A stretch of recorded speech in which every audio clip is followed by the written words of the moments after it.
وَاجْعَلْ لِي وَزِيرًا مِّنْ أَهْلِي، اور میرے اہل سے میرا ایک وزیر کہتے ہیں نائب کو، وزارت یہ مختلف شعبے ہوتے ہیں نا تاکہ حکومت کے معاون اور مددگار ہوتے ہیں یہ۔ ہارون، وہ میرا رشتہ دار کون ہے؟ ہارون اخی، جو میرا بھائی ہے۔ تو موسیٰ علیہ السلام نے چاہا کہ میرے ہی خاندان کا ایک فرد میری معاونت کے لیے مجھے مل جائے۔ اشدد بہ ازری، اے اللہ ہارون کے ذریعے میری کمر کو، میرے ازار کو مضبوط کر دے، یعنی مجھے طاقت دے دے۔ وَأَشْرِكْهُ فِي أَمْرِي، اور میرے اس کام میں یعنی نبوت میں اس کو میرا شریک کر دے۔ امری سے مراد ہے نبوت، کیونکہ موسیٰ علیہ السلام حضرت ہارون کو ویسے بھی تبلیغ پہ اپنے ساتھ لے جا سکتے تھے، لیکن نبی بنانا یہ صرف اللہ کا کام ہے۔ اس لیے موسیٰ علیہ السلام اللہ سے دعا مانگ رہے ہیں کہ صرف اس کے ذریعے میری کمر کو مضبوط نہیں کرنا، صرف مبلغ یا داعی نہیں بنانا، بلکہ اشرکہ فی امری، میرے اس معاملے میں یعنی نبوت کے معاملے میں تو اس کو میرے ساتھ شریک بھی کر لے۔ کئی نسبحک کثیرا، تاکہ ہم تیری خوب پاکی بیان کریں۔ اکیلا ہوں گا تیری حمد و ثنا جب میں بیان کروں گا مخالفت بہت ہوگی، دو جب ملیں گے تو پھر خوب تیری کبریائی کو بیان کریں گے، تیرا ہر عیب سے پاک ہونا بیان کریں گے۔ وَنَذْكُرَكَ كَثِيرًا، اور تیرا خوب ذکر کریں گے ہم۔ کیسا پیارا کلام ہے کہ جب آپ دین پہ چلتے ہیں نا اور آپ کے معاون اور مددگار ہوتے ہیں تو آپ کو ایک طاقت ملتی ہے، موٹیویشن ملتی ہے، آپ ڈٹ کے مقابلہ کرتے ہیں باطل کا، اللہ کی خوب بڑائی بیان کرتے ہیں۔ لیکن جہاں انسان تنہا ہوتا ہے، چاروں طرف کفر کا اور اللہ کی نافرمانی کا ماحول ہو، وہاں اللہ کی بڑائی بیان کرنا بھی انسان کے لیے مشکل ہو جاتا ہے۔ تو موسیٰ علیہ السلام کہہ رہے ہیں تاکہ ہم خوب تیری پاکی بیان کریں اور خوب تیرا ذکر کریں۔ انک کنت بنا بصیرا، بے شک تو ہمارے حالات کو دیکھ رہا ہے۔ قال قد اوتیت سؤلک یا موسیٰ، اللہ نے وہیں کوہ طور پہ فرمایا موسیٰ تیرا سوال تجھے دے دیا گیا، تیری ساری دعائیں ہم نے قبول کر لیں، تیرا بھائی نبی بھی بنا دیا ہم نے، تیری زبان کی گرہ کو بھی آج سے ہم نے کھول دیا، اور تیرے بھائی کے ذریعے تیری کمر بھی ہم نے مضبوط کر دی۔ لیکن یاد رکھ وَلَقَدْ مَنَنَّا عَلَيْكَ مَرَّةً أُخْرَى، ہم نے تجھ پر اس سے پہلے بھی بہت سارے احسانات کیے ہیں۔ اب دیکھیں موسیٰ علیہ السلام کو جو کام دیا جا رہا ہے نا، بہت ہی ٹف کام ہے، میں اور آپ اس کا تصور نہیں کر سکتے۔ اور اللہ کی کیسی حکمتیں ہیں، حضرت موسیٰ کو مبلغ بنانا تھا اور حضرت موسیٰ سے خطاً ایک قتل بھی کروا دیا اللہ نے، اور زیادہ مشکلات۔ یعنی ہونا تو یہ چاہیے نا کہ اللہ نے جب موسیٰ علیہ السلام کو تبلیغ کے لیے فرعون کے پاس بھیجنا ہے تو حضرت موسیٰ سے وہ کام ہی نہ ہونے دیتے اللہ تعالیٰ کہ وہ آپ وانٹڈ بن جائیں، لیکن اللہ اپنے محبوب بندوں کو آزماتا ہے۔ ذمہ داری کیا ڈالی جا رہی ہے اور اس میں کتنی بڑی پریشانی میں حضرت موسیٰ علیہ السلام مبتلا ہو گئے کہ ان سے ایک ناحق قتل ہو گیا نہ چاہتے ہوئے بھی، اور پھر اب فرعون کے محل میں جانا ان کے لیے مشکل ہو گیا۔ اس سے پتہ چلتا ہے بھائی اللہ کے کام اللہ ہی جانتا ہے، ہم تو ایک زمینی حقیقت کو دیکھ کے اور اسباب اور وسائل کو دیکھ کر فیصلے کر رہے ہوتے ہیں، یوں ہوگا، ہوگا کیا وہ اللہ ہی کے علم میں ہوتا ہے، اور ہم جو فیصلے کر رہے ہوتے ہیں کہ یہ اس وجہ سے ہوا، یہ اس وجہ سے ہوا، اس کا بھی ہمیں علم نہیں ہے، کون سا کام کس وجہ سے ہوا یہ بھی اللہ کے علم میں۔ تو مسلمان کو اللہ پہ ایمان رکھنا چاہیے، اللہ پہ توکل رکھنا چاہیے، اور اللہ کو راضی کرنے کی فکر میں لگے رہنا چاہیے، پھر جو ہوگا انشاءاللہ وہ صحیح ہوگا۔ قال قد اوتیت سؤلک یا موسیٰ، موسیٰ تجھے تیرا سوال دے دیا گیا۔ وَلَقَدْ مَنَنَّا عَلَيْكَ مَرَّةً أُخْرَى، اور ہم نے اس سے پہلے بھی تجھ پر احسان کیا ہے۔ اِذْ أَوْحَيْنَا إِلَىٰ أُمِّكَ مَا يُوحَىٰ، اس وقت کو یاد کر جب ہم نے تیری ماں پر وحی کی، وہ جو ہم نے وحی کی، وہ وحی کیا تھی؟ ان اقذ فیہ فی التابوت، کہ اے موسیٰ کی ماں تو اس بچے کو تابوت میں ڈال دے۔ تو اللہ موسیٰ علیہ السلام کو بتا رہے ہیں کہ اے موسیٰ تیرے علم میں تو تھا نہیں، لیکن جب تو ماں کی گود میں تھا اور فرعونی تجھے قتل کرنے کی کوشش کر رہے تھے، تیری ماں ڈر رہی تھی کہ فرعونی آئیں گے میرے معصوم بچے کو قتل کر دیں گے، ہم نے تیری ماں کے دل میں یہ تدبیر ڈالی کہ اس بچے کو تابوت میں ڈال دے، ورنہ ماں کا جگرا نہیں ہے کہ اپنے ہاتھ سے اپنے بچے کو تابوت میں ڈالے۔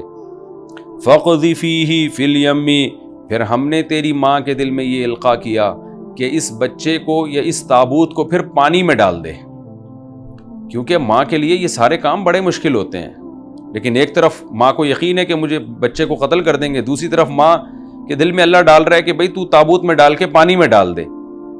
تو کہیں بھی لے جائے گا اس کو, کہاں لے کے جائے گا؟ فَلْيُلْقِهِ الْيَمُّ بِالسَّاحِلِ, اللہ کہتے ہیں ہم نے پھر دریا کو حکم دیا کہ دریا اس کو ساحل پہ ڈال دے, کنارے پہ ڈال دے لے جا کے ایک جگہ. يَأْخُذْهُ عَدُوٌّ لِّي وَعَدُوٌّ لَّهُ, پھر ہم نے اپنے اور تیرے دشمن کو حکم دیا کہ اس تابوت کو تو اٹھا لے. یعنی فرعون نے اس تابوت کو اٹھایا.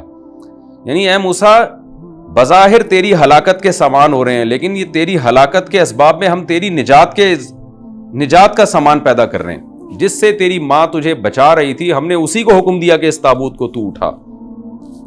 لیکن ان تمام آزمائشوں سے ہم نے تجھے نکالا کیسے؟ فرعون نے پھر بھی قتل نہیں کیا. کیوں؟ وَأَلْقَيْتُ عَلَيْكَ مَحَبَّةً مِّنِّي, ہم نے تجھ پر اپنی طرف سے محبت ڈال دی. تیرے چہرے میں ایسی کشش رکھتی ہم نے, بچوں کے چہرے ویسے ہی اٹریکٹیو ہوتے ہیں.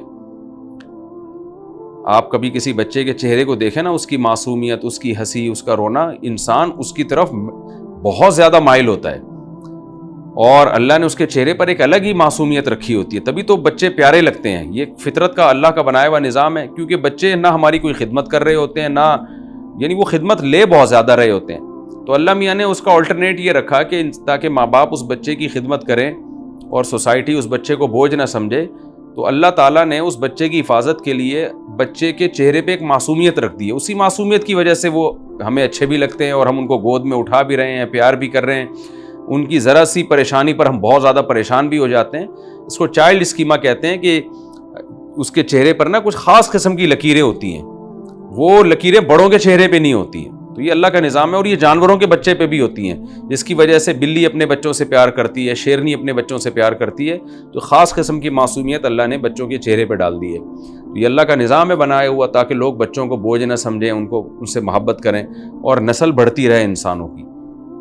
تو اللہ میاں نے موسیٰ علیہ السلام کے چہرے پر کچھ اضافی محبت ڈال دی. اس اضافی محبت کی وجہ سے بڑے سے بڑے سخت دل کے دل بھی پگھلنے لگے. وَلِتُصْنَعَ عَلَىٰ عَيْنِي, اور اے موسیٰ یہ سارے کام میں نے اس لیے کیے تاکہ تیری تربیت ہو میری آنکھوں کے سامنے. یہ کنایا ہے, ظاہر ہے سب کچھ اللہ کی آنکھوں کے سامنے ہی ہے, تو یہ کنایا ہے. کیا مطلب؟ تاکہ کسی خاص ماحول میں تیری تربیت ہو جس طرح میں چاہتا ہوں. تو اللہ نے حضرت موسیٰ کو فرعون کے محل میں رکھا تاکہ موسیٰ علیہ السلام فرعون کے معاملات کو سمجھ سکیں. موسیٰ علیہ السلام کو پتا ہو کہ اس کو تبلیغ کیسے کرنی ہے. زبان موسیٰ علیہ السلام کی وہی ہو جائے جو بالکل فرعونیوں کی زبان ہے, یعنی لینگویج جو ہے, کیونکہ ہر قوم اپنی زبان میں دعوت کو سمجھتی ہے. لینگویج بیریئر نہ ہو اور اس کلچر سے پوری طرح واقف ہو جائیں.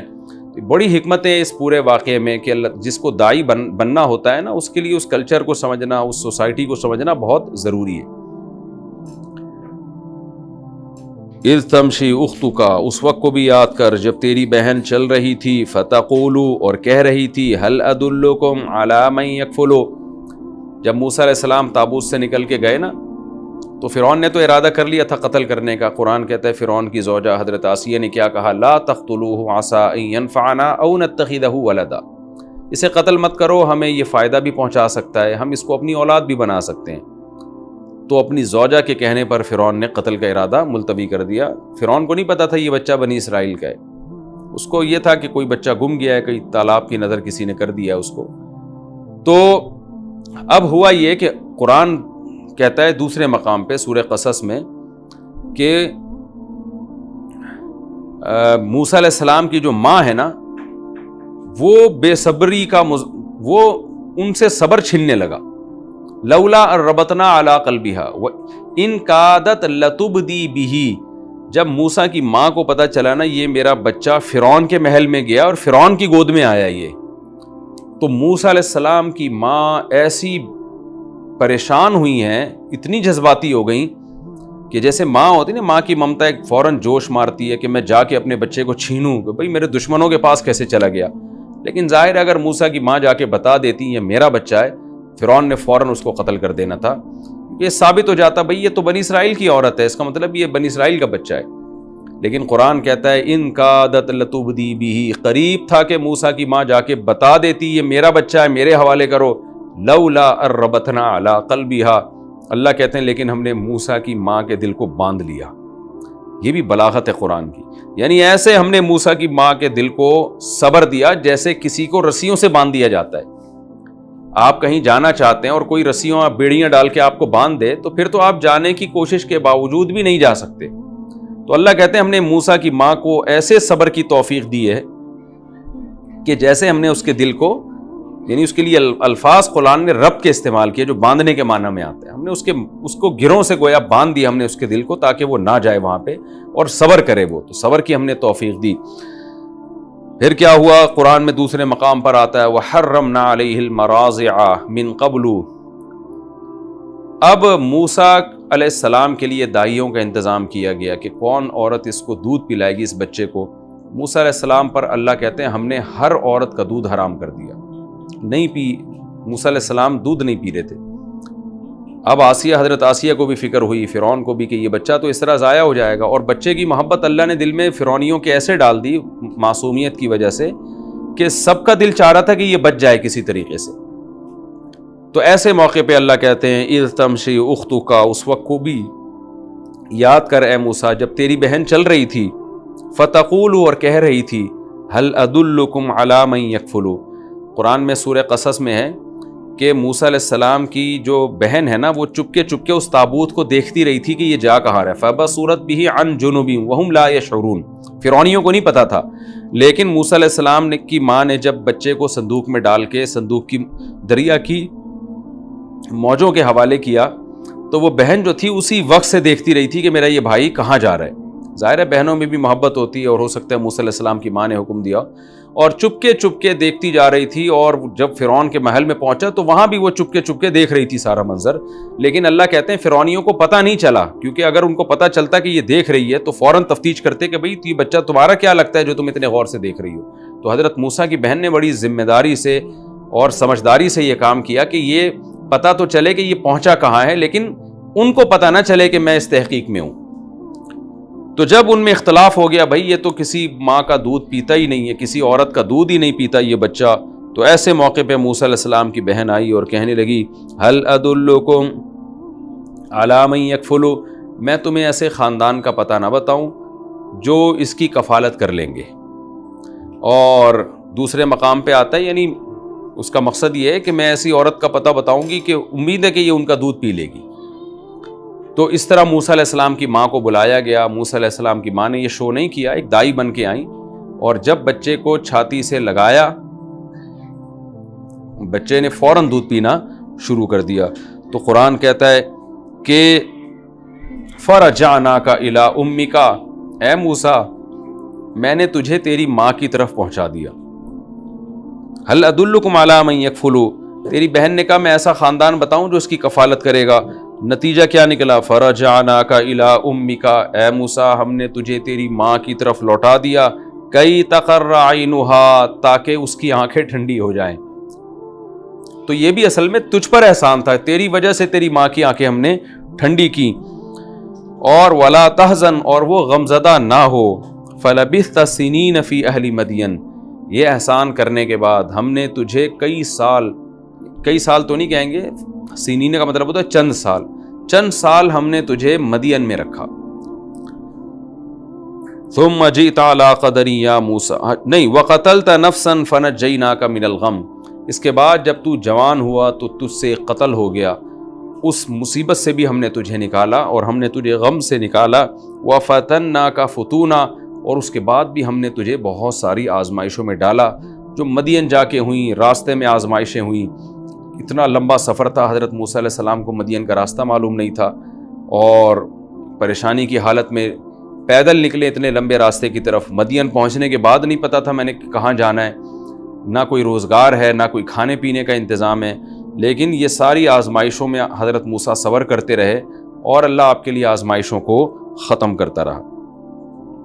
فلبثت سنین فی اہل مدین، تو چند سال اہل مدین میں رہا. ثم جئت علی قدر یا موسیٰ، اس کے بعد ایک خاص مقام پر آیا ہے تو اے موسیٰ، تو اس سے ہم نے 10 سال بکریاں چروائیں. یہ ساری آزمائشوں سے گزارنے کے بعد آج تو اس مقام پر آیا ہے. واصطنعتک لنفسی، اور میں نے تجھے تیار کیا اپنی ذات کے لیے. یعنی یہ سارے کام اتفاقی نہیں ہو رہے تھے کہ تجھ سے قتل ہو گیا پھر ایک آزمائش میں آیا اور پھر تجھے میں نے فرعونیوں کے قتل سے بچایا اور تیری ماں کے دل میں وحی کی. یہ سارے کام ایک پروسیس کے لیے ہو رہے تھے. وہ کیا تھا کہ میں تجھے اپنے لیے تیار کر رہا تھا. اذهب انت واخوک بآیاتی، لہذا اب تو اور تیرا بھائی جا بآیاتی میری نشانیوں کے ساتھ، ولا تنیا فی ذکری اور میری یاد میں سستی نہ کرنا، میری یاد سے اعراض نہ کرنا.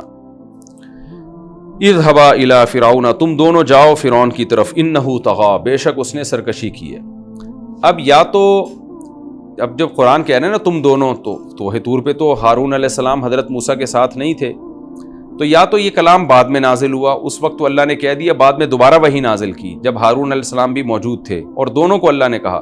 لیکن غالب بات یہ معلوم ہوتی ہے کہ اللہ جو حضرت ہارون اور فرعون موسیٰ علیہ السلام دونوں سے خطاب کر رہے ہیں، تو خطاب اصل میں موسیٰ علیہ السلام ہی کی طرف تھا، لیکن چونکہ ہارون علیہ السلام کو نبوت اللہ نے دے دی، تو اب ہارون علیہ السلام بھی اس خطاب میں داخل ہو گئے. تو اس لیے خطاب تو حضرت موسیٰ سے ہو رہا ہے، لیکن صیغے جمع کے استعمال ہو رہے ہیں یہ بتانے کے لیے کہ اب اس خطاب میں حضرت ہارون بھی خود بخود داخل ہو گئے ہیں. اذهبا الی فرعون، تم دونوں جاؤ فرعون کی طرف، یعنی حضرت موسیٰ سے کہا جا رہا ہے کہ آپ بھی اور آپ اپنے بھائی کو بھی کہہ دیں کہ ہم دونوں نے جانا ہے فرعون کی طرف. انہ طغی، بے شک اس نے سرکشی کی ہے. فقولا لہ، آپ دونوں کو یہ آرڈر ہے کہ اس سے جا کے کہو قولا لینا، نرم بات، لعلہ یتذکر، شاید کہ وہ نصیحت حاصل کر لے، او یخشا، یا اللہ سے وہ ڈر جائے. قالا ربنا، حضرت ہارون اور موسیٰ علیہ السلام دونوں کہنے لگے، جب ہارون علیہ السلام کو یہ دعوت پہنچی اور موسیٰ علیہ السلام نے جا کے ان کو بتایا، تو دونوں بیک زبان کیا کہنے لگے؟ ربنا. یا یہ بھی ممکن ہے کہ یہ سارا کلام کوہ طور پر موسیٰ علیہ السلام سے ہو رہا ہو، لیکن اللہ نے الگ سے ہارون علیہ السلام پر وحی نازل کر دی ہو، کیونکہ نبی تو بنا لیا تھا. تو ادھر ہارون علیہ السلام نے بھی یہ بات کہی، ادھر موسیٰ علیہ السلام نے بھی یہ بات کہی، دونوں کی بات کو اللہ نے ایک کلام میں جمع کر لیا. ربنا اننا نخاف، دونوں کہنے لگے اے ہمارے رب، بے شک ہم خوف زدہ ہیں اس بات سے، ان یفرط علینا، کہ وہ زیادتی میں ہم پہ پہل کر لے گا. یعنی ہم جب اس کے دربار میں جائیں گے اور دعوت دینے کی کوشش کریں گے تو وہ دعوت دینے سے پہلے ہی ہم پہ زیادتی کرے گا اور قتل کر دے گا موسیٰ علیہ السلام کو، اور ہارون علیہ السلام پہ بھی ظلم کرنا شروع کر دے گا، بنی اسرائیل کے ہیں. او ان یطغی، یا ہم پہ پہل میں زیادتی نہ بھی کرے تو سرکشی تو کرے گا. یعنی ہم جب اس کو دعوت دیں گے تو ایسا نہیں ہے کہ وہ دعوت پہ ایمان لے آئے یا دعوت کو ٹھکرا دے، کیونکہ ہم تو اس کے حالات کو جانتے ہیں، ظالم آدمی ہے، تو ہمیں سزا دے گا، ہم پہ ٹارچر کرے گا، سرکشی کرے گا، دعوت کو ٹھکرائے گا، مذاق اڑائے گا. قال لا تخافا، اللہ کہتے ہیں میں نے کہا لا تخافا، تم دونوں خوف مت کرو، اننی معکما، بے شک میں تم دونوں کے ساتھ ہوں، اسمع، سن بھی رہا ہوں، وارا، اور دیکھ بھی رہا ہوں. مجھے سب پتہ ہے کیا ہو سکتا ہے کیا نہیں ہو سکتا. جو تمہارے ذمہ کام لگایا جا رہا ہے تم اس کام کو پورا کرو.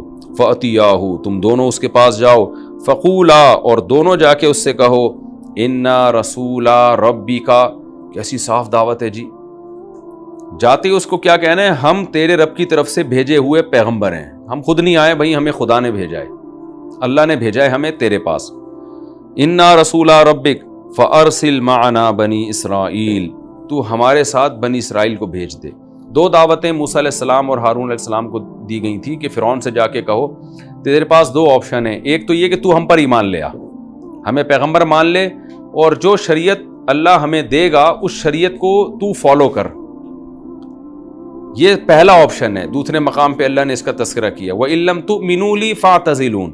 دوسرا آپشن یہ ہے کہ اگر تم ایمان قبول نہیں کرتے، ہمیں پیغمبر نہیں مانتے، اور وہ تمام احکام جو تورات میں مجھے ملنے والے ہیں اس کو فالو نہیں کرتے، تو دوسرا آپشن کم سے کم یہ ہے کہ ٹھیک ہے تم ایمان ہم پہ نہ لے کر آؤ، لیکن بنی اسرائیل کو ہمارے حوالے کر دو، ہم ان کو جہاں چاہیں لے جائیں، ان پہ جو تم نے ظلم کیا ہوا یہ چھوڑ دو. تو یہ کام کرو، کیونکہ بنی اسرائیل کو موسیٰ علیہ السلام چاہتے تھے سدھارنا، اس میں رکاوٹ تھا فرعون، وہ سدھرنے نہیں دیتا، وہ ظلم کرتا، وہ اپنے احکامات لاگو کر رہا تھا. تو اس قوم کو میں نجات دلانے کے لیے آیا ہوں. تو یہ دو دعوتیں تھیں.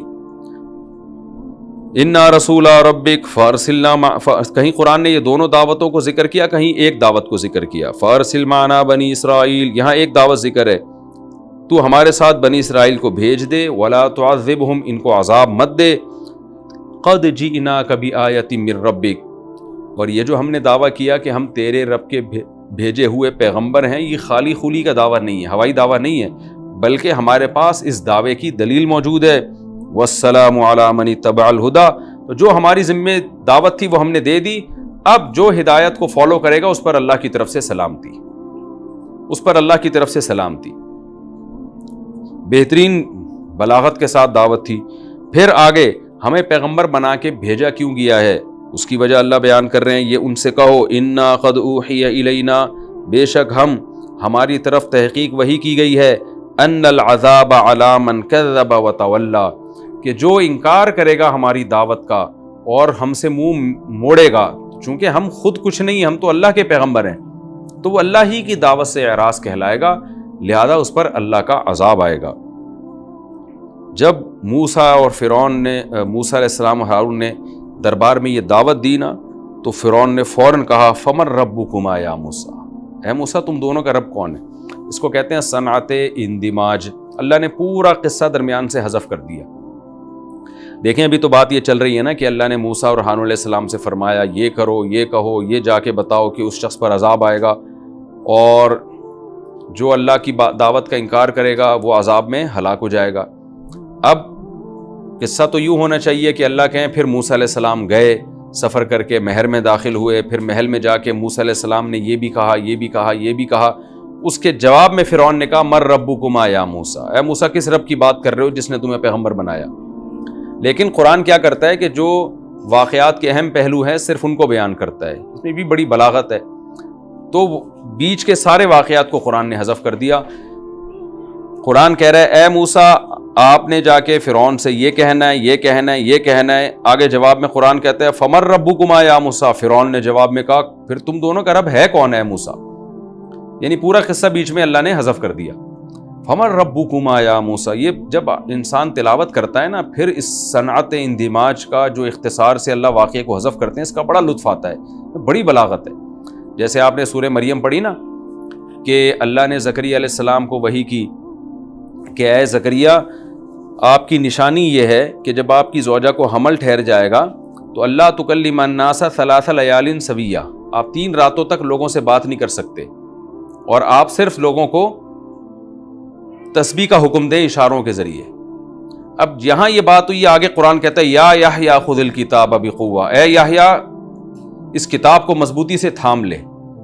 اب دیکھیں یعنی بیچ میں تو پورا واقعات ہے نا کہ پھر زکریا علیہ السلام نے ایسا کیا، پھر ان کی زوجہ کو حمل ہوا، پھر بچہ پیدا ہوا، پھر بچہ سمجھدار ہوا، پھر اللہ نے حکم دیا، لیکن یہ سارا کچھ حذف کر کے قرآن ایک مقصد کی بات کو بیان کرتا ہے، لیکن اس کے بیان کرنے کا انداز اتنا دلچسپ ہوتا ہے کہ واقعی بلاغت کے اس مقام پر ہے قرآن کہ اس جیسی کتاب دنیا میں کوئی بنا نہیں سکتا۔ یعنی واقعات ایسے ہی بیچ میں حذف نہیں ہوتے خام خواہ میں، اس میں بھی ایک بڑی اٹریکشن پیدا ہو جاتی ہے۔ تو یہ جس کو عربی آتی ہے اور جو عربی میں ہی قرآن کو سمجھتے ہیں وہی اس کی لذت حاصل کر سکتے ہیں، ترجمہ میں پھر وہ بات باقی نہیں رہتی۔ تو اللہ تعالیٰ نے فرمایا کہ فرعون نے فوراً کہا فمن ربکما یا موسیٰ، اے موسیٰ تم دونوں کا رب ہے کون، پھر یہ تو بتاؤ۔ قال ربنا الذی اعطى كل شیء خلقہ ثم ہدی۔ دیکھیں من ربکم کا مقصد کیا ہوتا ہے؟ جب آپ سے کوئی پوچھتا ہے کہ من والدو کا، تیرا والد کون ہے، تو آپ بتاتے ہیں نا فلاں شخص، اشارہ کر کے کہ وہ میرے والد ہیں، یا یہ جس کا نام ہے وہ میرا والد ہے۔ آپ اس کی صفات نہیں بیان کرتے کہ میرے والد وہ ہیں جو اتنے طاقتور ہیں، میرے والد وہ ہیں جو کما کے کھلاتے ہیں، یہ نہیں بیان کرتے۔ تو من سے جب کسی کے بارے میں سوال کیا جاتا ہے تو اس کی صفات نہیں پوچھی جاتی بلکہ اس کی ذات کے بارے میں پوچھا جاتا ہے۔ تو یہاں بھی علماء نے ایک نقطہ بیان کیا ہے کہ فرعون نے موسیٰ علیہ السلام سے اللہ کی ذات کے بارے میں کوشچن کیا تھا کہ آپ جو کہہ رہے ہو ہمیں خدا نے بھیجا ہے، تو کیونکہ فرعون تو خدا کا منکر تھا، وہ کہتا کوئی خدا، کوئی گاڈ کوئی بھی نہیں ہے، ملحد تھا، ایتھیسٹ تھا فرعون۔ وہ کہتا خدا اگر ہے تو میں ہی ہوں، یعنی میری عبادت کرو، اس معنی میں خدا ہوں، میں حاکم ہوں، میں بادشاہ ہوں، تو مجھے فالو کرو۔ تو اس لیے اس نے کہا بھائی وہ کہاں ہے خدا، یعنی کون ہے، ذرا بتاؤ اشارہ کر کے کدھر ہے خدا۔ تو حضرت موسیٰ علیہ السلام نے اللہ کی صفات بیان کرنا شروع کر دی۔ وجہ کیا تھی؟ یہاں جواب سوال کے مطابق نہیں ہے، لیکن یہ سوال کے مطابق جواب اس لیے نہیں ہے کہ فرعون کا مقصد اللہ کی ذات کے بارے میں سوال سے یہ تھا کہ جب چونکہ وہ نظر نہیں آ رہا اس کی طرف اشارہ نہیں کیا جا سکتا، لہذا وہ ہے ہی نہیں۔ حضرت موسیٰ فرعون کے سوال کا مقصد سمجھ گئے، تو حضرت موسیٰ نے اللہ کی صفات بیان کی کہ یہ کام جو دنیا میں ہو رہے ہیں یہ کام خدا کے بغیر ہو نہیں سکتے، کوئی ایسی ذات کے بغیر ہو نہیں سکتے جس کو گاڈ کہا جائے، یہ خود بخود نہیں ہوتے۔ تو اس کائنات میں جو مینجمنٹ ہے، جو ایک خاص ترتیب میں کائنات جڑی ہوئی ہے، ہر کام ٹھیک ٹھیک ہو رہا ہے، یہ ٹھیک ٹھیک خود سے نہیں ہو سکتا۔ لہذا موسیٰ علیہ السلام نے فرعون کے سوال کے جواب میں وہ جواب نہیں دیا جو فرعون نے پوچھا تھا، جواب کا رخ چینج کر کے یہ بتا دیا کہ تیرا جو مقصد ہے نا کہ خدا چونکہ نظر نہیں آ رہا، اشارہ نہیں کیا جا سکتا اس کی طرف، تیرا مقصد ہے خدا کا انکار، تو میں وہ صفات خدا کی بیان کروں گا جس سے محل میں دربار میں جتنے بیٹھے ہوئے لوگ ہیں وہ پکار اٹھیں گے کہ واقعی ہمیں اگرچہ خدا نظر نہیں آ رہا، ہم اس کی طرف اشارہ نہیں کر سکتے اور جو ہے ہم اس کو متعین نہیں کر سکتے، لیکن اس کے باوجود اتنی بات ضرور ثابت ہوتی ہے کہ کوئی خدا ہے جس نے اس کائنات کو بنایا۔ یہ جواب موسیٰ علیہ السلام کا بڑا بلیغانہ جواب تھا۔ اب دوبارہ اس سوال جواب کو دیکھیں، قرآن کہتا ہے فَمَن رَبُّكُمَا يَا مُوسَىٰ، فرعون نے فوراً سوال کیا تم دونوں کا رب ہے کون اے موسیٰ؟ موسیٰ علیہ السلام نے فرمایا الَّذِي أَعْطَىٰ كُلَّ شَيْءٍ خَلْقَهُ ثُمَّ هَدَىٰ، جس نے ہر چیز کو بنایا اور پھر اسے اس کی فطرت کے راستے پہ چلا دیا۔ ہدا کا مطلب اس کو گائیڈ کیا کہ کیسے اس نے زندگی گزارنی ہے۔ تو مطلب یہ ہے کہ یہ کائنات میں جو جتنی بھی چیزیں ہیں یہ خود سے تھوڑی بنی ہیں، تو میں اس خدا کی بات کر رہا ہوں جس نے ان چیزوں کو بنایا ہے، تو یہ بنی بھی نہیں ہے، بنائی گئی ہیں، تو وہی ذات جس نے بنایا ہے، کریٹر ہے، وہی خدا ہے۔ نمبر 2 ثم ہدا، اگر یہ خود بخود بنی ہوتی ان میں ایسی مینجمنٹ نہ ہوتی۔ ہدا کا مطلب بکری کا بچہ جب پیدا ہوتا ہے تو وہ فوراً ماں کی دودھ کی طرف لپکتا ہے، اسے فطرت نے گائیڈ کیا ہے کہ ابھی تجھے کیا چاہیے۔ شیرنی کا بچہ پیدا ہوتا ہے، وہ اپنی فطرت پہ چلتا ہے، شیر کو پتہ ہے میں نے کیا کھانا ہے، کیسے شکار کرنا ہے۔ تو ہر مخلوق کو جو اس کی نیچر پہ چلا دیا، اس کو صحیح طرح سے چلانے والا جو ذات ہے وہ خدا ہے۔ یعنی نیچر خود، جیسے آج کل جو ایتھیسٹ بکواس کرتے ہیں، جھوٹ بولتے ہیں نا کہ نیچر نے اپنے آپ کو ایسے ڈیزائن کر لیا، نیچر کے پاس کہاں سے دماغ آیا کہ جس نے اپنے آپ کو اتنے خوبصورت طریقے سے خود بخود آٹومیٹیکلی ڈیزائن کر لیا ہو۔ تو اللہ کہتے ہیں میں نے جس مخلوق کو بھی بنایا ہے اس کو جو اس کی فطرت اور نیچر کے راستے پہ چلایا ہے، تو یہ بنانا بھی خدا کے وجود کی دلیل اور اس کا اس نیچر کے راستے پہ چلنا بھی خدا کے وجود کی دلیل ہے۔ مرغی انڈے دے کر اس پہ بیٹھ جاتی ہے، یہ بیٹھنا کس نے سکھایا اس کو؟ پھر 21 دن تک بیٹھی رہتی ہے تاکہ اس سے چوزے نکلیں، پھر وہ انڈوں کو گھماتی رہتی ہے، پھر چوزا نکلتے ہی دانا کھانا شروع کر دیتا ہے۔ اس کو کس نے سکھایا کہ نکلتے ہی، اور نکلتا کیسے ہے؟ تیز نوک آتی ہے جس سے وہ انڈے کے چھلکے کو توڑتا ہے، اور وہ جیسے ہی انڈے کے چھلکے کو توڑتا ہے اس کی وہ نوک غائب ہو جاتی ہے جو دھار پیدا ہوئی تھی۔ یہ آٹومیٹیکلی کام نہیں ہو رہے۔ حضرت موسیٰ نے اس چھوٹے سے جملے میں سمندر کو کوزے میں بند کر دیا اور کہا کہ اعطا کل شیء خلقہ ثم ہدیٰ، ہر چیز کو اس کی تخلیق دی، پیدا کیا اور پھر اس کو اس کے نیچر کے راستے پر چلا دیا۔ اے فرعون میں اس خدا کی بات کر رہا ہوں، وہ ظاہر ہے وہ تو نہیں ہے اور اس کی نفی بھی نہیں کی جا سکتی اس بیس پہ کہ اس کی طرف ہم اشارہ نہیں کر سکتے۔ اب فرعون نے جو ہے نا اپنا پینترا بدلا، یہاں سے جب مار کھائی نا اس نے، کہ کیونکہ درباری بھی سن رہے تھے، ان درباریوں کے سامنے بھی فرعون نے اپنے آپ کو شرمندہ ہونے سے بچانا تھا، تو فوراً فرعون نے پینترا بدل دیا۔ اس نے کہا کہ اچھا چل تیری بات مان لیتے ہیں کہ کوئی خدا ہے، تو دنیا میں کتنے منکرین خدا پیدا ہوئے ہیں، ان کا کیا ہوگا؟ قال فما بال القرون الاولی، جو پہلے اتنی بستیاں ہمارے باپ دادا کی گزر چکی ہیں ان میں تو بہت سے لوگ خدا کو نہیں مانتے تھے، ان کا کیا ہوگا؟ یعنی تو کہہ رہا ہے نا کہ ان العذاب علی من کذب وتولی، عذاب آئے گا اس پہ جو جھٹلاتا ہے اور پیٹھ پھیرتا ہے، تو کیا مطلب جو ہمارے باپ دادے گزر گئے تھے وہ سارے جہنم میں جائیں گے؟ وہ سارے سب پر عذاب آئے گا؟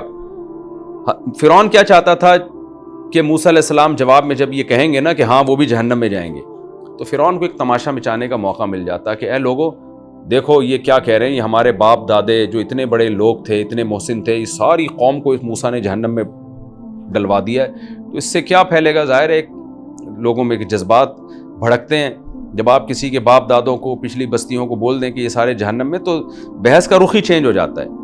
تو اس لیے موسیٰ علیہ السلام نے کیا جواب دیا؟ جیسے پہلے والے سوال کا جواب موسیٰ علیہ السلام نے فرعون کے سوال کے مطابق نہیں دیا، تو یہاں بھی موسیٰ علیہ السلام کیونکہ مبلغ تھے اور حکمت کے ساتھ دعوت دے رہے تھے، وہ اس فرعون کی شرارت سمجھتے تھے کہ یہ بحث کا رخ موڑنا چاہتا ہے. یہ چاہتا ہے کہ میں بولوں کہ وہ جنت، اگر میں حضرت موسیٰ بول دیتے کہ وہ جنت میں جائیں گے تو لوگ کہتے جب وہ جائیں گے تو ہم بھی چلے جائیں گے. اگر موسیٰ علیہ السلام کہہ دیتے وہ جہنم میں جائیں گے تو پھر ایک نئی بحث شروع ہو جاتی. بھائی اتنے ایسے ایسے لوگ جنہوں نے انسانیت کی ہو سکتا ہے بڑی خدمت کی ہو، ان میں بہت سونے وہ بھی جہنم میں جائیں گے. تو حضرت موسیٰ علیہ السلام نے جواب کیا دیا؟ بہت حکمت کے ساتھ جواب دیا. قال علمها عند ربی فی کتاب، کا ان کا علم میرے رب کے پاس ایک کتاب میں ہے.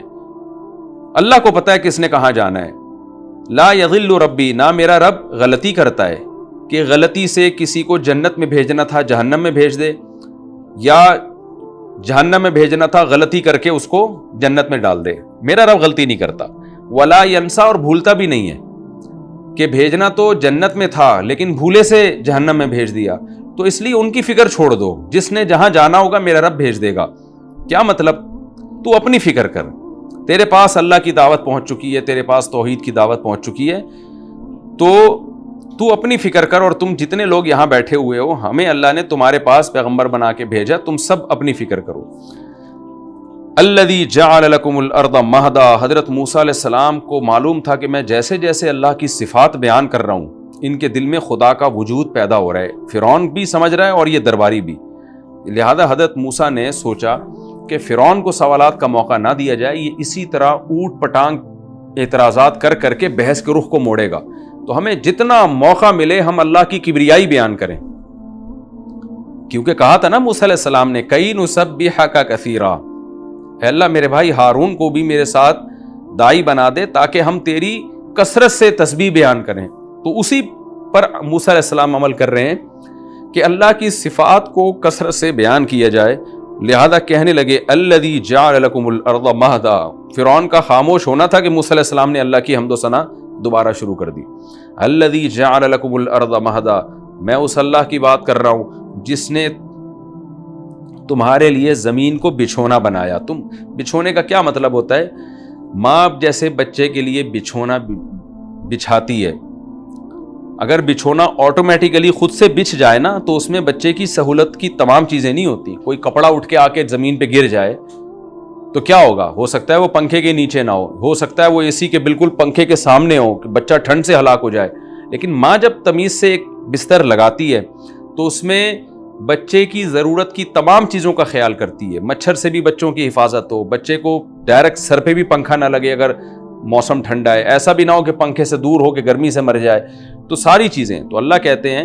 حضرت موسیٰ نے فرعون سے کہا کہ الذی جعل لکم الارض مہدا، کہ جس نے اس زمین کو تمہارے لیے بچھونا بنایا. پوری کائنات میں کوئی ایسا خطہ نہیں ہے جہاں انسان اتنے مزے سے زندگی گزار سکے. تو یہ زمین باقاعدہ آرڈر پہ بنوائی گئی ہے اللہ کی طرف سے تاکہ اس میں انسان یہاں آباد ہو سکیں. ایسا نہیں ہے کہ یہاں زندگی کے آثار تھے تو زندگی پیدا ہو گئی جیسے کہ ڈاکٹر یہ ہارون جو کہا کرتا تھا، بلکہ زندگی پیدا کرنے کے لیے اس کو ایسا بنایا گیا ہے کہ یہاں چیزیں زندہ رہ سکیں. یعنی اللہ کی طرف سے یہ کام ہوا ہے خود بخود. یہ ایسے اتفاقات خود بخود نہیں ہوا کرتے. الذی جعل لکم الارض مہدا وسلک لکم فیہا سبلا، اور اس زمین میں اس نے تمہارے لیے راستے بنا دیے تاکہ پوری دنیا انسانوں سے آباد ہو جائے. وانزل من السماء ماء، اور اس اللہ نے پھر آسمان سے پانی بھی برسایا تاکہ زمین سے نباتات پیدا ہوں اور طرح طرح کے چیزیں پیدا ہوں. فَأَخْرَجْنَا بِهِ أَزْوَاجًا مِّن نَبَاتٍ شَتَّىٰ، یہ بھی قرآن کی بلاغت ہے. کلام موسیٰ کا چل رہا ہے، اللہ نے تھوڑی دیر کے لیے موسیٰ علیہ السلام کو ایک طرف کیا کہ اے موسیٰ تو خاموش ہو، اب مجھے بولنے دے. اور اللہ نے اپنے کلام کو قرآن میں ایڈ کر دیا. گویا موسیٰ علیہ السلام کی تقریر سے، جو موسیٰ علیہ السلام کی بیان سے جو اللہ کی کبریائی ثابت ہو رہی ہے، قرآن میں اللہ وہ خود ہمیں سمجھانے کے لیے نا موسیٰ علیہ السلام کے واقعے کو وہاں روک کر، پاز کر کے، اسٹاپ کر کے اللہ اپنے کلام کو داخل کر دیتے ہیں کہ میں خود تمہیں بتاتا ہوں کہ میں کیا کیا کر رہا ہوں، تاکہ قرآن پڑھنے والے کے دل میں بھی اللہ کی محبت پیدا ہو. کیونکہ ان تمام واقعات سے مقصد اب فرعون نہیں ہے، نہ بنی اسرائیل ہیں، اس سے مقصد تو اب آج کے انسانوں کو اللہ کی طرف لانا ہے تاکہ وہ اللہ کے وجود کو اور اللہ کی توحید کو مانے. لہذا اللہ بیچ میں اپنے کلام کو داخل کرتے ہیں. موسیٰ علیہ السلام نے کیا فرمایا؟ وہ رب ہے جس نے زمین کو بچھونا بنایا اور جس نے تمہارے لیے اس میں راستے بنائے. وَأَنزَلَ مِنَ السَّمَاءِ مَاءً، اور اس اللہ نے آسمان سے پانی اتارا. بیچ میں اللہ تعالیٰ آ کے کہتے ہیں فَأَخْرَجْنَا بِهِ أَزْوَاجًا مِّن نَبَاتٍ شَتَّىٰ، پھر دیکھو اس پانی سے ہم نے کیسے طرح طرح کے نباتات پیدا کیے، ایک مٹی، ایک کھاد، ایک پانی، لیکن پیدا ہونے والی کتنی چیزیں. آپ زمین کو کھود کے دیکھیں، نہ تربوز، نہ انار، نہ کیلا، نہ آم، کچھ بھی نظر نہیں آئے گا، لیکن کیا کیا رنگ برنگی لہلہاتی فصلیں پیدا ہوتی ہیں. پھر اللہ کہتا ہے کلو، کھاؤ بھی، ورعوا انعامکم، اور اپنے چوپایوں کو بھی اس میں سے کھلاؤ، جانوروں کو بھی کھلاؤ. ان فی ذلک لآیات لأولی النہی، اللہ کہتے ہیں بے شک اس بارش کے برسنے میں اور زمین کے بچھونے بننے میں اور طرح طرح کے نباتات پیدا ہونے میں اور جانوروں کے کھانے میں اور پھر اس کے گوشت کو تمہارے کھانے میں عقل مندوں کے لیے بڑی بڑی نشانیاں ہیں. جو بے وقوف مادہ پرست احمق لوگ ہیں وہ انہی مادی چیزوں کی تحقیقات میں اپنی زندگیاں برباد کر دیتے ہیں. آپ یوٹیوب پہ دیکھ لینا، بڑے بڑے ڈاکٹر ہیں، اللہ کا نام لیتے ہوئے ان کو پتہ نہیں موت آتی ہے. اب تو ڈاکٹروں میں بھی لبرلزم بہت آ رہا ہے، دودھ کے یہ فضائل ہیں، گوشت میں یہ ہوتا ہے، فلانے میں یہ ہوتا ہے، کبھی منہ سے پھوٹتے نہیں ہیں کہ یہ کون ہے جو ہمارے لیے پیدا کر رہی ہے یہ ذات، لہذا اس کے بھی تو حکام پر عمل کرو نا. یہ خود بخود تھوڑی ہو رہا سارا نظام. تو میڈیکل سائنس کو آپ لفٹ کرائیں، لیکن پہلے خدا ہے جس نے یہ تمام چیزوں کو پیدا کیا. وہ خدا کی قسم کوئی صحت کا خیال نہ رکھے بغیر مر جائے، وہ اتنا بڑا مجرم نہیں ہے، اتنا بڑا نقصان نہیں ہوا. لیکن ایک آدمی میڈیکل سائنس کے تمام اصولوں پر عمل کر کے 100 سال جیتا ہے، خدا کا شکر گزار نہیں ہے، وہ بہت بڑا ناکام ہے. قرآن کی ان آیتوں سے ہمیں یہی پتہ چلتا ہے. تو اللہ کہتے ہیں خود بھی کھاؤ، اپنے جانوروں کو بھی کھلاؤ. اب اللہ میاں نے فرعون کے واقعے کو نا پاز، یعنی گویا کہ اس کو پاز کر دیا ہے، اس کو روک دیا ہے وہاں پہ. اب اللہ ہم سے خطاب کر رہے ہیں کہ ہم نے طرح طرح کے نباتات پیدا کیے اور کھاؤ بھی اور اپنے چوپایوں کو بھی کھلاؤ، اور اس واقعے میں عقل مندوں کے لیے ان باتوں میں بڑی بڑی نشانی ہے.